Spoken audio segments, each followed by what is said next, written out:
नमस्कार, मेरा नाम पिंटू सिंह यादव है और आप देखना शुरू कर चुके हैं न्यूज़ लाइव। दोस्तों, जिसका डर था वही हो गया। जी हाँ, बात करें तो 2024 लोकसभा चुनाव को लेकर जिस तरीके की लगातार तैयारियां चल रही हैं, पहले चरण का मतदान भी अब खत्म हो चुका है, लेकिन इस बीच एक सीट जो है वो काफ़ी ज़्यादा चर्चा में आ गई है और वो सीट कोई और नहीं बल्कि बिहार के बाहुबली नेता के तौर पर जाने जाने वाले राष्ट्रीय जनता दल के दिग्गज नेता मोहम्मद शहाबुद्दीन की सीट सीवान लोकसभा सीट। जी हाँ, बात करें तो आपको पता होगा कि शहाबुद्दीन इस दुनिया में नहीं है। शहाबुद्दीन का निधन जो है वो जेल में कोरोना काल के दौरान हो गया था। उसके बाद से ही जो आरजेडी है यानी कि राष्ट्रीय जनता दल है वो लगातार हिना साहब को इग्नोर कर रही थी और हिना साहब जो हैं वो चुनाव लड़ने के फिराक में थी। इस बार का भी चुनाव लड़ना चाहती थी कि आरजेडी उन्हें टिकट देगी, लेकिन आरजेडी ने उन पर भरोसा नहीं जताया, बल्कि उनके स्पीकर है पूर्व विधानसभा स्पीकर और सिवान से ही विधायक अवध बिहारी चौधरी को टिकट दे दिया।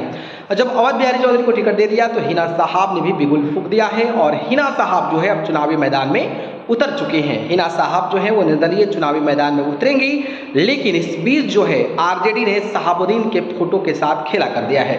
जी हाँ, बात करें तो अवध बिहारी चौधरी जो है वो प्रचार करने के लिए उन्होंने पोस्टर वोस्टर लगाया है जिसमें मोहम्मद शहाबुद्दीन का फोटो है। मोहम्मद शहाबुद्दीन आरजेडी के दिग्गज नेता लालू प्रसाद यादव के काफ़ी ज़्यादा करीबी रहे हैं और मोहम्मद शहाबुद्दीन के जाने के बाद जो है उनके परिवार का जो वर्चस्व आरजेडी में है वो कहीं ना कहीं घटता नजर आ रहा है।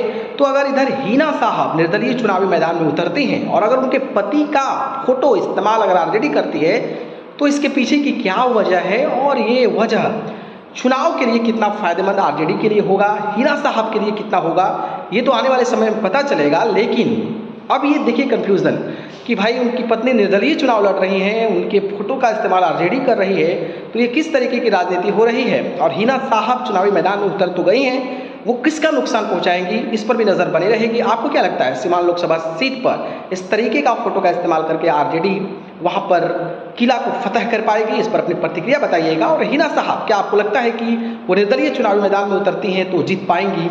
इस पर भी अपनी प्रतिक्रिया हमें कमेंट बॉक्स में ज़रूर बताइएगा।